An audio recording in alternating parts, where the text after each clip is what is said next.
A lot of franchise consultants represent the idea of absentee and semi-absentee owners. And I always tell people, if you're an owner, you're never absent. You may just not do certain functions. Nobody's going to love your business as much as you love your business. And when I took a chance and bet on myself and started with Learning Express, I was focused on being an owner-operator. It was my first foray into business ownership on that kind of scale, and felt like I needed to be involved. And that is one of the things that people have to take stock of from the outset. Do they want to be more of an owner-operator? Are they looking for more of an executive model? The executive model is one that allows you to work more on the business than in the business.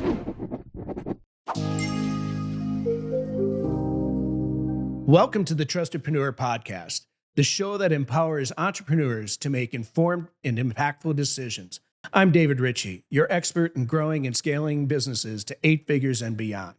Madeline is traveling this week, so she won't be able to join us, and we will know that we will sincerely miss her in this episode.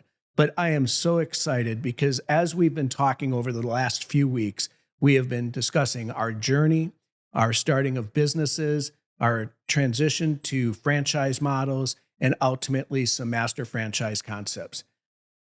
During that process, we talked about ways we made decisions and also how we looked at different factors on how it fit our business and our projected growth and our business portfolio. Last episode, we talked about our infamous franchise consultant, and we told you we were going to bring him on for an episode with Trustedpreneurs to give you guys some more insight to what franchise consultant is and how they can help you, and just some overall trends in the franchising space. So I'd like to welcome Jeff Weiss of Beacon Franchise Consulting to our show. Jeff, it's so great to have you here. I was reflecting that Madeline and I have been working with you now for, I think, over 4 years. And we are so excited to have you here. I think your story fits with our audience so well. You started with us. When we started with you, we learned that you were very similar to us. You transitioned from the corporate world, went into franchising.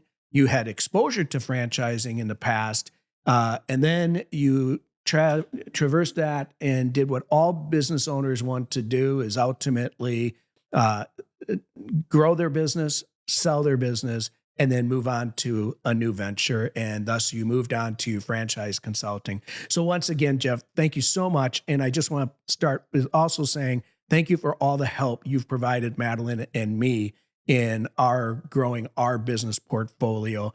The franchise model and the master franchise model has absolutely fit nicely into where we're moving. And I know that you and I and Madeline are working on another idea already. So that's exciting. We were not going to leak that out to anybody. We don't need competition when we don't need competition. But again, thank you so much for all you've done for Madeline, me, and our family. It's been my pleasure, David. I appreciate the opportunity to be here, and it's been great to get to know both you and Madeline. So, Jeff, I went pretty high level on your background. Can you give a taste of your story and how you started out, why business ownership was something that you fell in love with, and entrepreneurship, as well as, just how did you make those decisions to get where you are today? Yeah, absolutely. So I think one thing that's unique about me is that I grew up around franchising. My dad was a successful franchisee during my entire youth. So I think that I developed a love of entrepreneurship probably from him, and just being there to witness all that he went through as a franchise owner and making the transition from working for someone else to owning his own business. So I went off and got my undergraduate degree in accounting and spent 10 years in accounting and finance roles in corporate America. But I always knew that I wanted to have my own business at some point. While I was working in corporate America, I went back to school and got my MBA and focused it on entrepreneurship for that reason. And after 10 years in corporate America, I had just had enough. I knew that I was capable of so much more than what I was being allowed to do in corporate America. For example, I wanted to make some cross-functional moves, and those were frowned upon. So I just felt the time was right for me to make the leap and start building my own dream instead of somebody else's. And I began searching different franchise opportunities. Franchising was what I knew and what I saw as I don't want to say easier path to business ownership, but certainly one that helps to expedite uh, business ownership and provides an awful lot of support in doing so. So ultimately, the franchise that I settled upon was one called Learning Express Toys, the children's educational toy store franchise. And I was actually their second franchisee in the state of Georgia and eventually grew to a couple locations. I operated my franchise locations for 15 years before, like you said, ultimately I ended up selling my business, ironically, to one of my former employees. And after I sold the business, I went back to work for a company. I lasted all of 6 months. After 15 years of working for myself, I just knew that working for somebody else was just not going to be the best path for me. So it was then that I actually discovered franchise consulting. So when I was initially looking at franchises for myself, I was doing it with some guidance from my father and some other folks that I would look to for mentorship. But I didn't even know franchise consultants existed. So when I found franchise consulting, it was just the ideal fit for me. Given my experience in franchising, having been around franchising my entire life, franchising, I would often tell people, is baked into my DNA. I just saw it as the ideal path for me. And certainly the opportunity it affords me to help others find business ownership through franchising is just, it's so rewarding, and meeting people like yourself and Madeline and helping with your journey as a prime example. So I've been working as a franchise consultant now for 5 years. I began my training literally the week before the world shut down in 2020. So certainly, things got off to a unique start, but it's been a great experience. And like I said, I just enjoy the opportunity to meet so many different people. And for some, franchising and business ownership is not the right path, uh, or perhaps it is, and they just can't overcome the fear to make that leap and bet on themselves. But for many others, I've been able to help them take their career in an entirely different direction. And the feedback that I receive about how their life has been changed and the success that they found, again, it's just makes everything that I do so worthwhile. Yeah, I think what makes what resonated with Madeline and I when we started working with you was that story about, okay, he's done it, right? He is us. He came from corporate. Now, we had started our businesses, our ones that we opened from scratch prior to that. However, this was we still consider ourselves transitioning from corporate, right? Because that's where, you know, 20 plus years of my life was and 18 of Madeline. So that risk factor, one of the things that you mentioned in your story there, and it's a conversation that I get a lot, is they always, a lot of franchise consultants represent the idea of absentee and semi absentee owners. And I always tell people, if you're an owner, you're never absent. You may just not do certain functions. So was that something when you did your Learning Express Toys franchise? Were you looking for that, or did you want to be fully deep in? And how do you explain that concept when people say, "Well, I just want a semi-absentee model"? How do you explain that, and how do you guide them through that process? Because as we found out, no matter what level you're in franchising, you're an owner of a business. Yeah, absolutely. Nobody's going to love your business as much as you love your business. And when I took a chance and bet on myself and started with Learning Express, I was focused on being an owner operator. It was my Mhm. first foray into business ownership on that kind of scale. And I felt like I needed to be involved. Uh, Reflecting back on Learning Express and the type of franchise that I invested in at the time, I probably couldn't have picked one that had more moving parts than a retail toy store. From Yeah. the standpoint that It was brick and mortar. Uh, my initial location was a brand new lifestyle shopping center. It required a complete build out. We started with a concrete floor and steel beams. And in the toy space, you're dealing with an awful lot of vendors, a lot of different products, a lot of different employees. There's obviously huge seasonality involved with the business. So a lot of different challenges. And I just felt like in that business, it was important for me to be there day in and day out and really have a sense for the pulse of the business. It's a very trend driven business. You've got to know which products to get into and when to get out of them, which sometimes can be even more important. But to answer your question, there are a lot of different ways to participate in franchising. And that is one of the things that people have to take stock of from the outset. Do they want to be more of an owner operator? Are they looking for more of an executive model? An executive model is one that allows you to work more on the business than in the business. Then there are the semi absentee opportunities. Perhaps somebody wants to remain in their corporate position and get a business off the ground, and they have maybe 15 to 20 hours per week to focus on the business.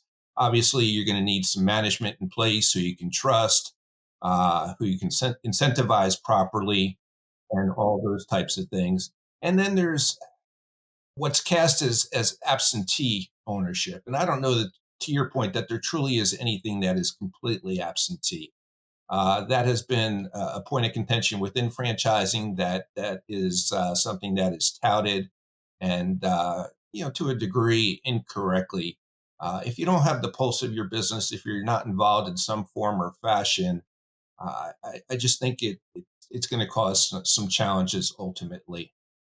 There are a lot of people that choose to start out as an owner operator and then gravitate into more of working on the business than in the business, which I think is smart because it gives you an idea of what it takes. It also allows you to better set expectations for the staff that you do hire. Uh, and just so people realize, there are opportunities out there that require no employees, where everything is dependent upon you. And at the far end of the spectrum, there are those opportunities where you are ideally, very hands off if you want to be. But again, that's going to require a lot more manpower, oftentimes requires a lot more money. There is very much a trade off between time and money within franchising. The less you want to be involved, the more the investment might be, just from the simple standpoint that you need to have more working capital to pay those salaries and such. Yeah, I think that's well stated. And I always tell people that I'm working with a strategy and consulting is if you're buying one unit, it's probably going to be something that you're working in. But when you start getting to multi-unit locations, now you really have a model that you need to have people doing the work and you need to be guiding and working on growing and scaling those businesses because now you can't be everywhere. And so I just think that a lot of times people walk in and I get the idea if it's it's a model that you're trying to stay within your corporate structure. I still tell people I- I've known too many people in this space that say, yeah, I'm going to keep my corporate job and think they're never going to touch that business. And it's just, I'm sorry, it just doesn't work that way. Somebody's going to call in sick. Somebody's going to, you always have something happening that you're probably going to need to be somewhat involved. So thank you for that. The other thing, like I said, there's a lot of people when we were doing our prep, there's a lot of people that really don't know what a franchise consultant does and why and how it benefits them as they're researching these business opportunities. And I think that you said it best. Sometimes, you get these calls, and I know we did.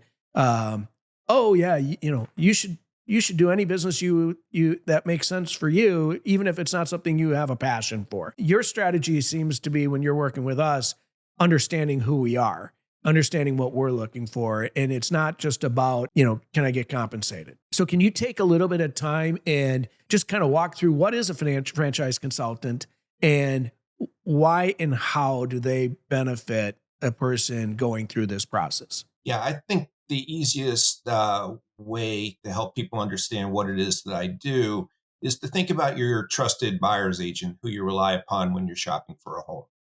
Hmm. You're going to share with them the different goals and criteria that you have for that new home, and they're going to ideally listen very closely and Hmm. take you to properties that check as many of the boxes for you as possible.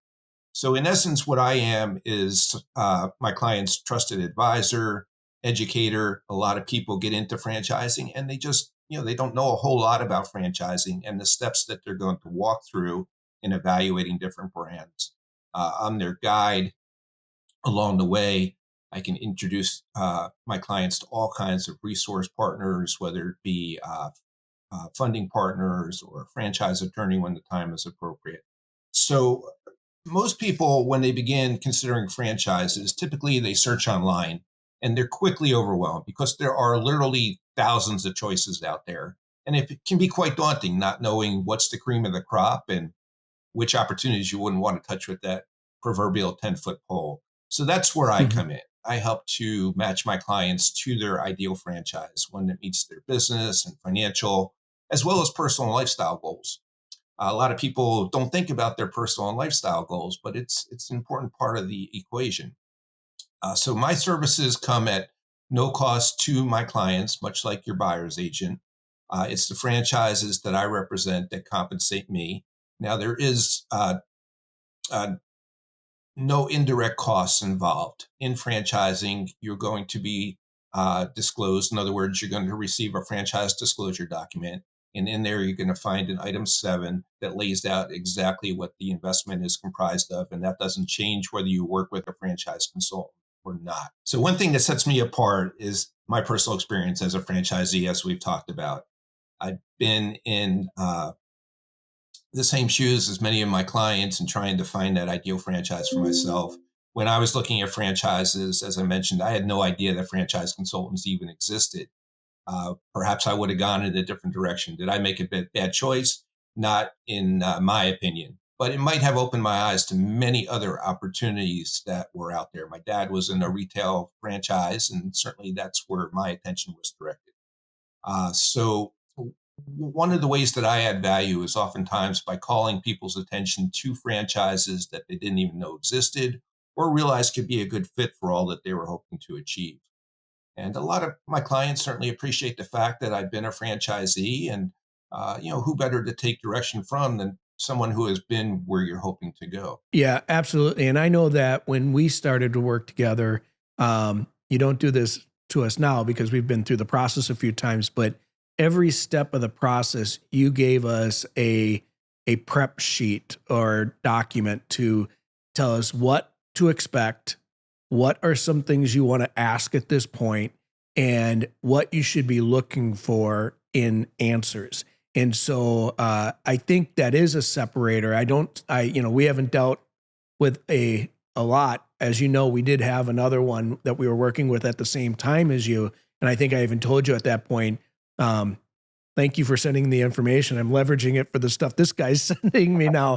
Right. So I do think that's a separator because you've been through the process and you know, right? So a couple of things I'd like to understand is how do you select the franchises or franchise, yeah, the franchises that you, I don't want to use the word promote, but that you identify as good opportunities, no matter who it is, right? So you may not have a client, but you're investigating different franchises because when somebody reaches out to you, you want to know or you want to start promoting that franchise, whether it's on digital or however you go back to your existing clients, whether you do that in an email campaign or you do it as a quick call, however, but how do you identify the franchises you want to work with?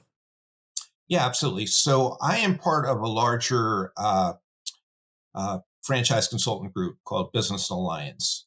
And Business Alliance is one of the oldest and most established out there. And we have a portfolio of over 300 franchises that have been well vetted. So I can feel very comfortable in presenting those brands.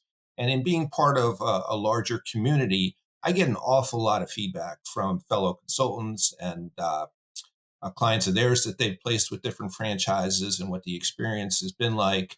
I have the opportunity to visit different franchisors. I speak to a lot of people who are already involved in franchising and looking to add to their portfolio. And I always solicit them as far as what their experience has been like. I visit a lot of different franchises. Uh, for example, this past weekend, we were moving my daughter into a new apartment, and the I franchise I saw that. represent was located in the first floor of this new apartment building. And we spent a lot of time there, and I had a chance to speak with the owner and ask him what the experience has been like and all those types of things. So there's many different ways that I gather information about franchises. We have a Mhm. lot of webinars where we're able to get face to face with the different franchisors and pose questions. In a lot of cases, we hear from their franchisees. But there are many brands that I choose to represent that are outside of the Business Alliance portfolio as well. And in those cases, it can become a little bit more trickier in that I have to do a lot of research on those brands myself. And certainly, given my experience as a franchisee, there's a lot of things that I'm looking for in different franchises. A lot of those brands that oftentimes I start to work with outside of the portfolio are younger brands. They could be micro emerging brands. Maybe there's just some corporate locations open, for example, and they're just making their first foray into franchising. Maybe they're a little further along where they have a number of locations. Or at the opposite end of the spectrum, there are many franchises out there that have been in existence over 30 years. Uh, One of the exciting things about franchising in general is that there's always new franchises that are coming along. And one of the key things to me, especially with these younger brands, is making sure that they have the adequate support system in place. Where I see a lot of franchisors get into trouble is when they get too far out over their skis. In other words, Yeah. they are adding franchisees, and at the same time, they are not increasing their infrastructure. So I've seen many franchisors that saw an awful lot of growth right out of the gate have to pause their development in order to get their infrastructure caught up. And while that's a good thing, in my opinion, many of them probably never should have gotten to that point. So just like when uh, folks get into business, it's so important to be well capitalized. You don't Mhm. want to run out of money before you're making money. Franchisors have that same challenge. And some people franchise a concept that they have and just don't have the adequate capital. They are so dependent on selling franchise locations in order to keep that franchise system going. So that's obviously a huge red flag, and those are some of the things that you need to be mindful of. So reviewing an FDD is important, the franchise disclosure document, in other words, and paying close attention to what's laid out there. And also speaking to some of the early adopters and a more of an emerging concept and seeing what their experience has been like. Certainly in a younger system, you're putting a lot of faith in the leadership team that's in place and their vision for the future of the franchise. But you just have to ask a lot of questions. Right. And that's one of the great things about traveling through a franchise due diligence process. A lot of people don't realize that franchises are not sold, they're awarded. So you're going to step through a mutual evaluation process. At the same time, you're making sure that that franchise is a good fit for you and your goals and criteria. The franchisor is also making sure that you're a good fit for their business model. And it is important to make sure that the franchisor is trying to learn as much about you as you are about them. You want to join a selective franchise system. And there's a couple of reasons for that. One is that certainly you're going to gather a lot of support in the right franchise systems. And a lot of that support comes from the home office. And that's historically the reason why franchises are more successful than independent businesses, is because of that support structure that's in place. But one of the biggest benefits to me during my time in franchising with Learning Express was collaboration with my fellow franchisees. So in a strong system, they're trying to attract the best operators, and that collaboration could be so valuable. The sharing of ideas and everybody trying to elevate one another, which in turn elevates the overall brand and subsequently the value of your individual franchise. Great points, Jeff, and thank you for that. So, when you're working with someone that's transitioning from corporate to business ownership, entrepreneurship, and looking at the franchise model, what are 3 or 4 things you would suggest that they do? So certainly they need to educate themselves about franchising in general and how the franchise space is set up. certainly the process that they're going to walk through and evaluating different brands. But they need to look in the mirror too and make sure that franchising is in fact right for them. That's one of the things that I work with my clients to understand initially is whether franchising is even the best path for them. For many people, they just don't have that insatiable hunger to achieve a goal or dream. They don't have the ability to make the number of decisions that are required as a business owner. So there's a lot of soul searching that you need to do to make sure that you are ready to make that leap. But in franchising, as you well know, David, it's so important to be able to follow a system. The reason why you invest in a franchise is because somebody has proven out the model already. They've taken a chance. They've spent a lot of money. They have the secret recipe, if you will. They have the systems and support in place. So you don't get into franchising to reinvent the wheel. That's for sure. Yeah, I think those are great points, and thank you for that. Now you've told them what they should do. What are some of the common mistakes somebody evaluating franchising as an opportunity for them, whether it's their first jump in or maybe it's their second or third? Because it's not a perfect world, and we don't all make great decisions 100% of the time. So, what are a couple of the common mistakes that people make when evaluating and investigating? Yeah, so I would say the first thing is people rely too much on online research. And that's where perceptions start to seep in. And I would tell anybody that's evaluating franchises that perception is not always reality. The most important Mhm. thing you can do is get into conversation with the franchisor, uh, get into a discovery process, lay your hands on the FDD, get to the point where you're in validation and have the opportunity to speak with existing franchisees. Uh, the other thing that is important is just to be transparent. You need to be open and honest, first and foremost, with yourself, like I alluded to earlier, but you also need to be open and honest and transparent with the franchisor. Franchising is very much a partnership. It's win-win in the best systems. If franchisees are not successful, the franchisor is not successful, and vice versa. So you want to make Mhm. sure that you're a good fit for each other. I often tell people that investing in a franchise is a lot like getting married. You want to find that partner that's going to support you and that aligns where everything aligns well, in other words. It's a long-term relationship, and you want to make sure that you're going to be successful in that franchise system. It's a big investment. It's life-changing. There's a lot that is oftentimes put on the line, and people need to be courageous too. So I would I would say that during your franchise discovery process, you just have to realize that fear is going to set in as well at some point in the process.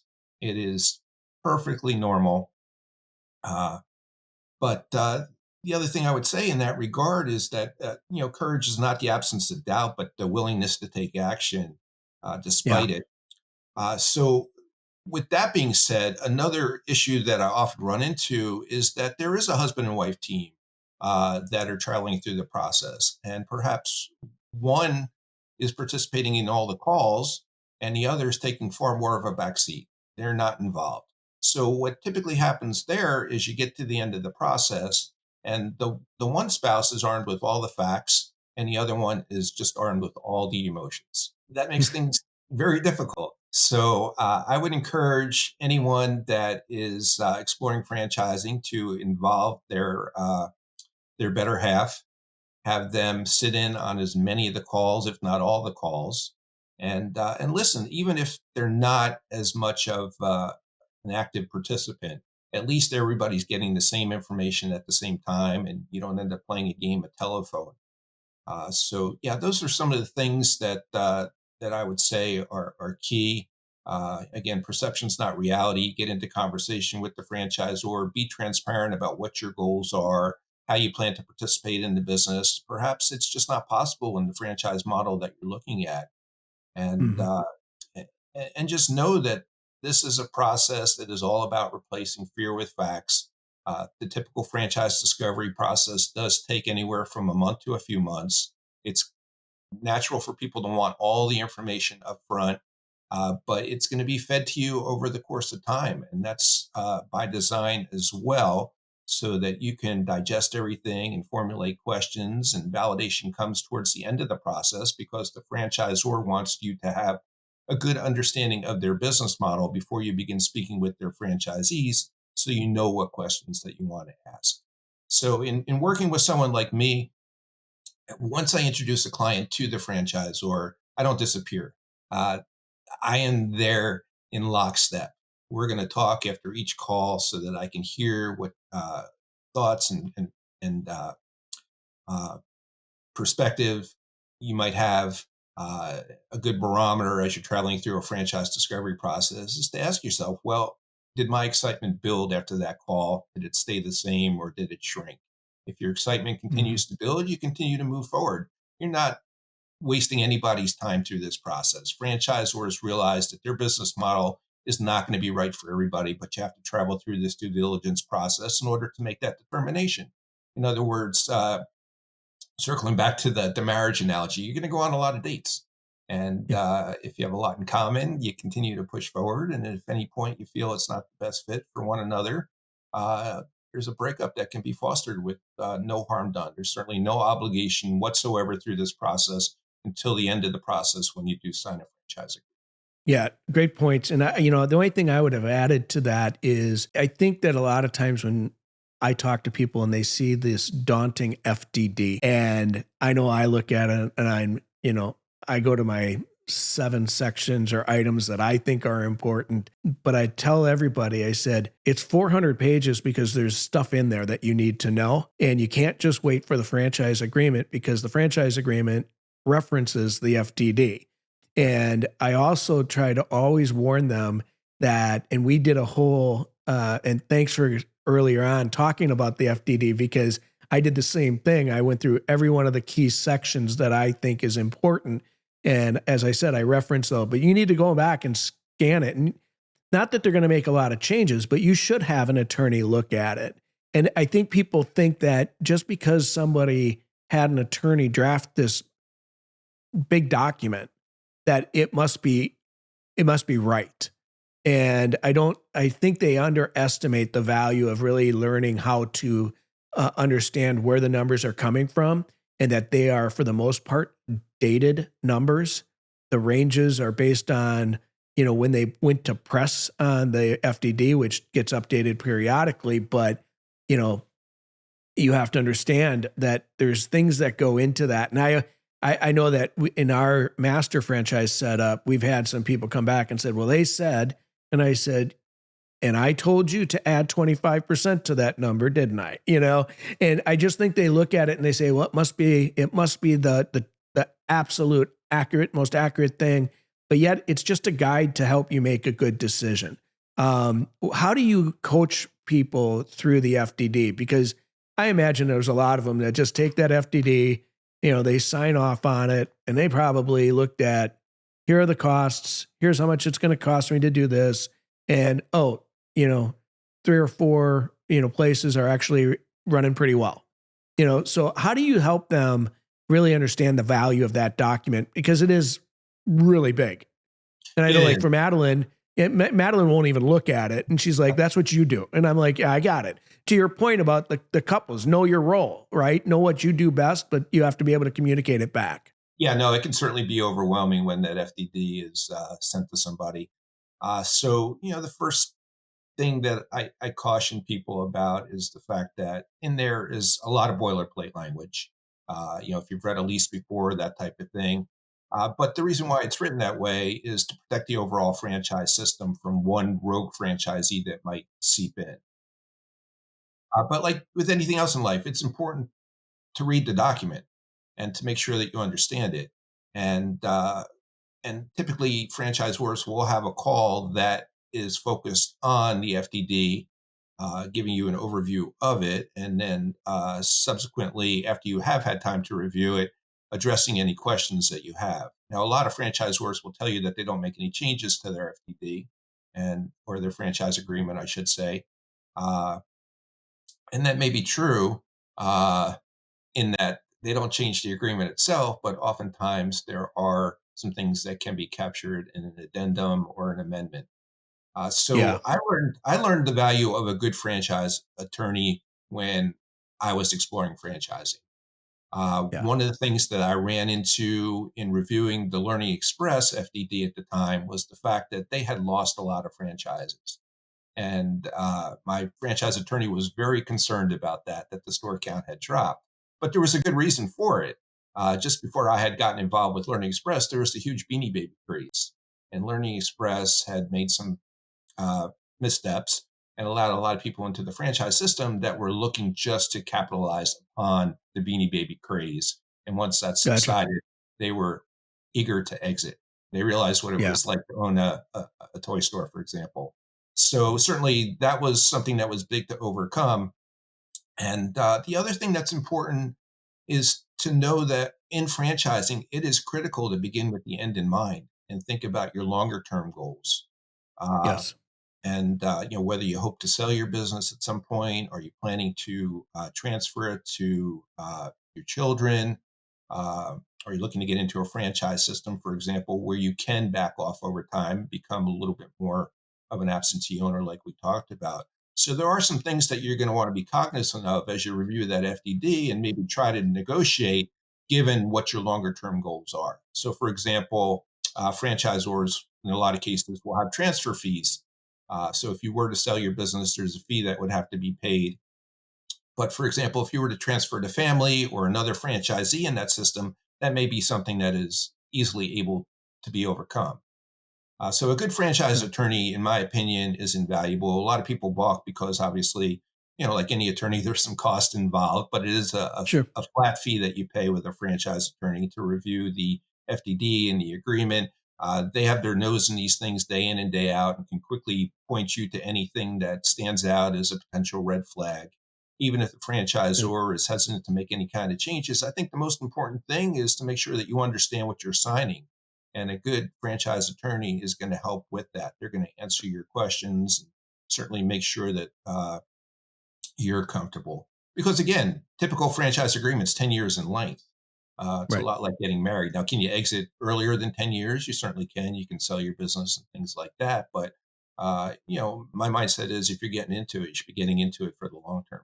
Yeah, I So, agree. And those are great. That's a great point about the franchise attorney. It is a specialty. It is not something you can just go to any attorney, not even any just business attorney.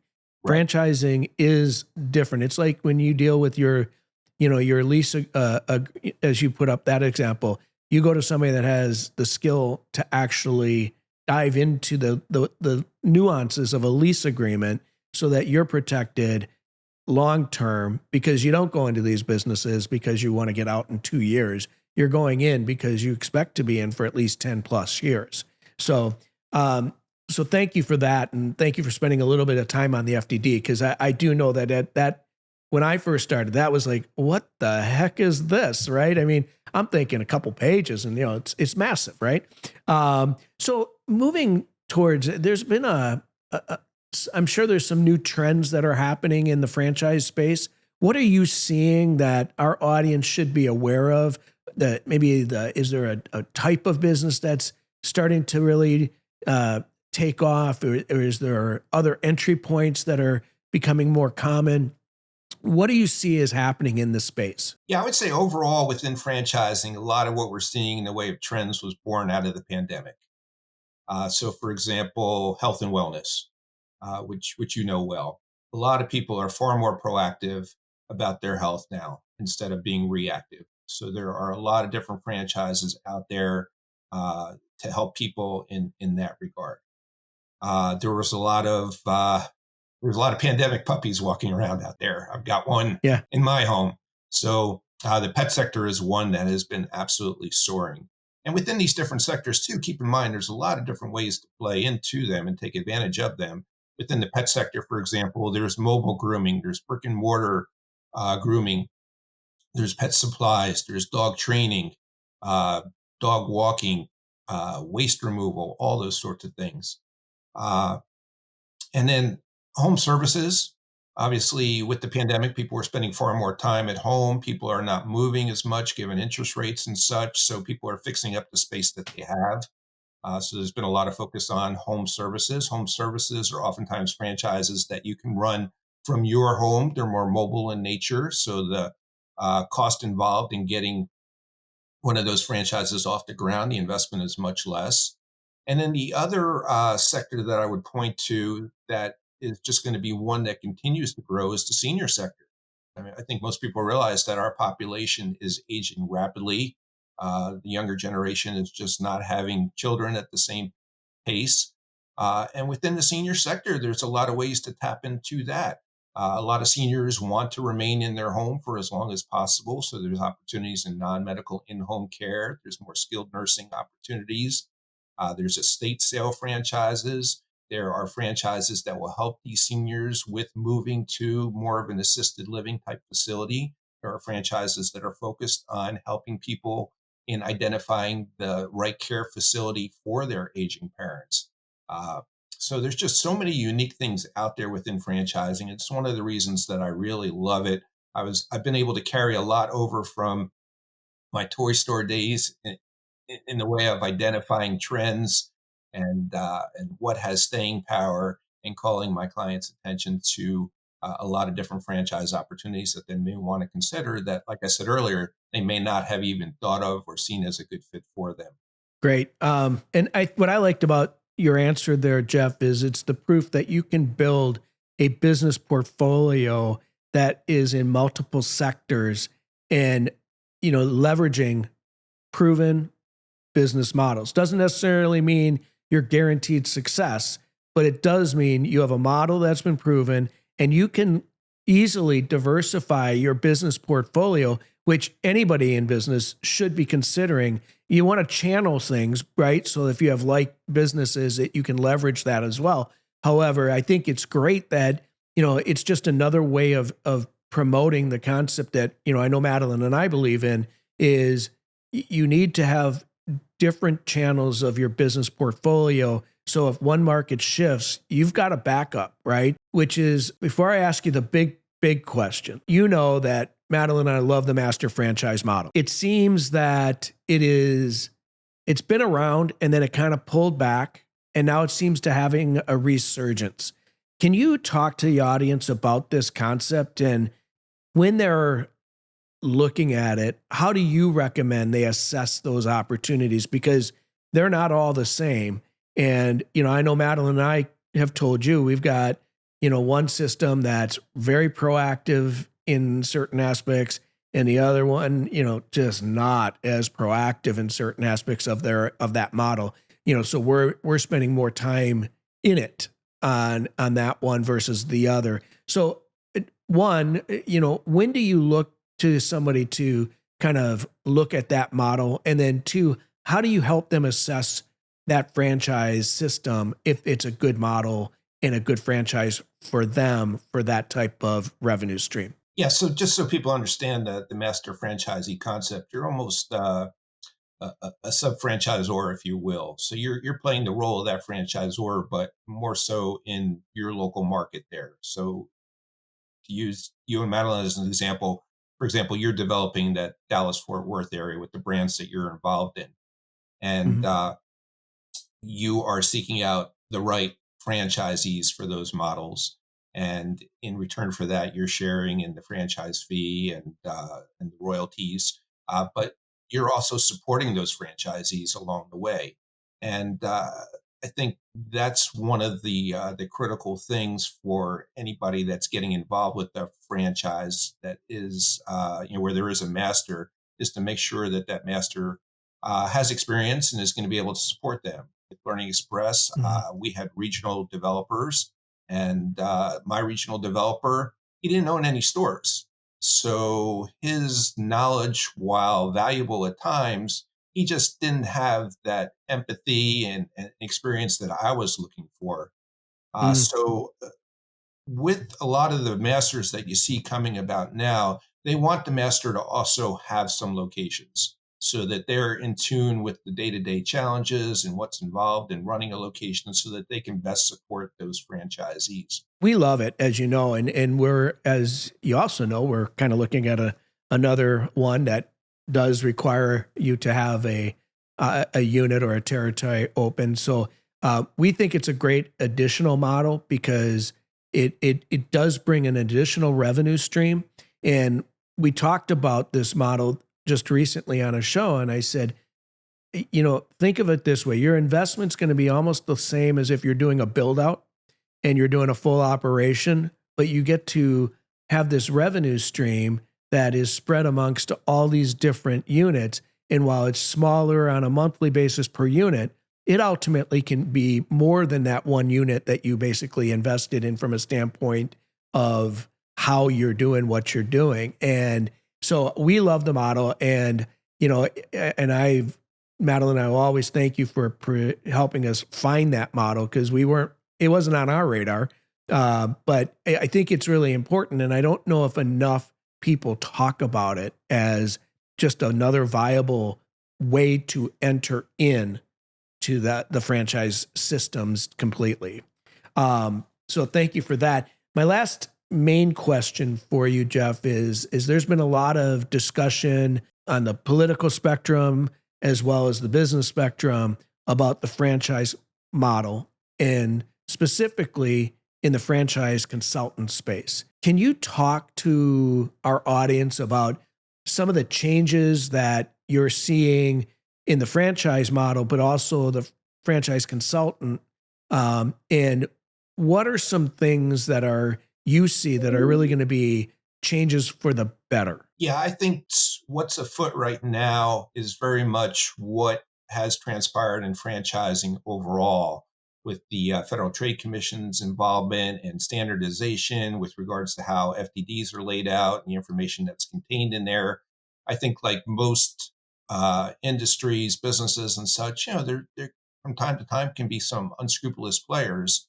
You mentioned the difference between different franchise consultants and how they're guided and that sort of thing. Unfortunately, there's some that are out there that just don't have the best of intentions. And then there's others like myself. I'd like to think that I'm always trying to conduct myself with the greatest integrity possible, realizing that I've got people's livelihoods in my hands, and I want to steer them in the best direction, get to know them, and really align them with the best franchise. So I think a lot of what's happening will weed out some of those more unscrupulous people. There's going to be more standards, more education, all those types of things that franchise consultants need to go through, and just a little bit more disclosure as far as the role of the franchise consultant and how we're compensated, and all those sorts of things. So I don't think it's anything bad for the industry. I think the more transparency there is overall, the better. I mean, obviously, I'm a huge advocate of the franchise model. I think it's a great way for business people to get into business for themselves. Like we talked about, my dad was a franchisee. I was a franchisee. I've got a daughter that works in franchising now. So I'm a part of a 3-generation franchise family. And franchising is just such a huge engine for the U.S. economy. A lot of Yeah. people don't even realize that the vans passing them on the road and a lot of the shopping centers are driving by, those are all franchise businesses, but they're all locally owned. So franchises just play such a huge part. And I think the more transparency there is and the more comfort people can have in making this leap, the better for all parties involved. I think that, and you and I had this conversation maybe 2-3 months ago, when I kind of caught wind of some of the changes that they were going to do from how it's representing the compensation piece. It always struggled me. Well, yeah, I'm not paying you, but you don't get paid unless I actually do something. And so there is a link there, right? So I always thought that, yeah, that's kind of true, but kind of one of those slippery slopes when you get into it. But it really is. And I just want to, before we close out, I just want to recap a couple of things that I thought were really important that you said. One, as we were talking about, some tips for people when they're really looking at the franchise system. And I'm going to add one, even though you've echoed it the whole time. First and foremost, you need to understand who you are. And then once you do, start finding things that you have a passion for that align with you, your goals. And as you said, if you have a business partner and or a spouse, and I don't not them together, but I say it, you need to make sure the 2 or 3 parties are aligned. We have one right now where there's 3 partners, and I don't know if they actually had that conversation to the depth that it needed to happen on what they wanted each one of them to do and what they were really good at. I think the second thing is, evaluate the franchise more in depthly, right? And the way to do that is really to find yourself a great franchise consultant like yourself, because there are things that you can get answers to much quicker than we can. And I know that I will pepper you a question and you're like, okay, give me a couple minutes, and then you're going back and asking the question, right? Because they don't know me yet. They don't know who I am. They don't know my real level of interest. So while you're vetting these franchises, the early stage, you can weed out some people or some businesses pretty quickly if it doesn't align with who you are and what you want. The one thing I was going to add to that as well is really understanding the culture of the organization, especially those ones that you referenced that are emerging brands. I know you put us in an emerging brand, and I think we told you this right after we did our discovery day and even before it. Unless they just flop on the culture thing, we are so in, because culture is everything. Who they have working for them. You made a great comment. Is the franchise system set up for success? Do they have the right number of people? There's going to be pivoting and changing as they grow. Absolutely. But do they have the right leadership, and do they have the right foundational employee base and team members to help them get there? And you really need to spend time understanding culture. Not you, but I mean, everybody does, because I think culture really helps you understand when things go a little bit awry. Are they for me, or are they going to be blaming me? Are they working with me, or are they just saying you're on your own, right? Because, and I know for a fact on the couple that we've worked with you on, for the most part, their culture is lockstep with what Madeline and I believe. And I think people sometimes underestimate the importance of asking cultural questions of their team members, because that's who you're going to be dealing with. You're not going to be dealing with the leadership every day. And then I think the last thing that I think that's really important, and we kind of spend a lot of time on it, is hire a franchise attorney when you get to the point. And if you don't know one, I know someone like you has plenty of people they can reference to or refer you to. You're not required to refer anybody, but why wouldn't you ask that? Ask about the funding. Leverage your franchise consultant for the specialties that they don't necessarily do, but they are connected to make the process better. So I think that those are the key things that I took from our conversation, amongst a whole bunch of other great conversation. So I want to thank you, Jeff, so much for joining us.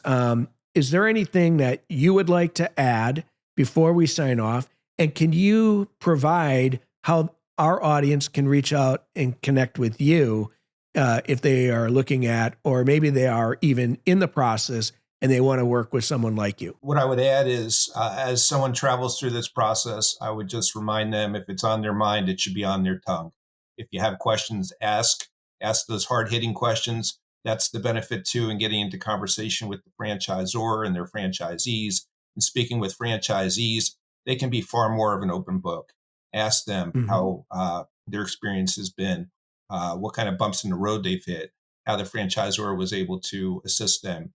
Ask them about their startup costs and how it aligned with what was in the FDD. Ask them if they had it to do over again in that same franchise system, what they might have done differently, or would they even go down that road again? I think what you're going to find in speaking with franchisees, nobody's going to pull anybody onto a sinking ship. So earlier on, we talked about some of the mistakes people make. I think another one that's important to point out before we finish up is that you should talk to as many franchisees as you feel needed to start to see common themes develop. Take your time through this process. There shouldn't be any pressure along the way. Any pressure on the part of the franchisor can oftentimes be a red flag. This is a big decision and you want to make sure that you get it right. So yeah, I would love to work with have the opportunity to work with anyone that might be interested in determining whether franchising could be the best path forward for them. I can be found on LinkedIn, Jeffrey Weiss, or Beacon Franchise Consulting. My website is beaconfranchiseconsulting.com. All my contact information is on my LinkedIn page. You can also schedule a call with me on my website. So I'm happy to help anyone with any questions. It's a big decision. It's a big unknown for most people when they get involved in this process. They don't know what they don't know. But I can assure you, in working together, I'm going to educate folks, make sure that they understand the steps ahead, really listen, and present to them brands that I feel are a good fit for all of their goals and align well with their criteria. And I'm going to be there to hold their hand as they step through the process and make sure that they're getting all the information that they need to ensure that they are making that fact-based decision, not an emotional one. Awesome. Thank you so much, Jeff. Want to let everybody know again, this is Jeff Weiss from Beacon Franchise Consulting. We will put in the show notes all of his contact information, so you can link right into his LinkedIn page or his website. So please do that. If you're interested in going down the comparison route of starting from scratch or franchising, you absolutely owe it to yourselves to get with the right franchise consultant to help guide you. If you have questions for Madeline or I, and you would like to have us answer them on our show, please email questions@trustedpreneurs.com. Once again, Jeff, thank you so much for your time. We look forward to working with you continuously in our business pursuits. But for right now, until then, guys, thanks for watching. If you know anybody that would like this content, please refer it. That means the world to us. If you like it, please subscribe. And as always, we will talk to you soon. See you next time.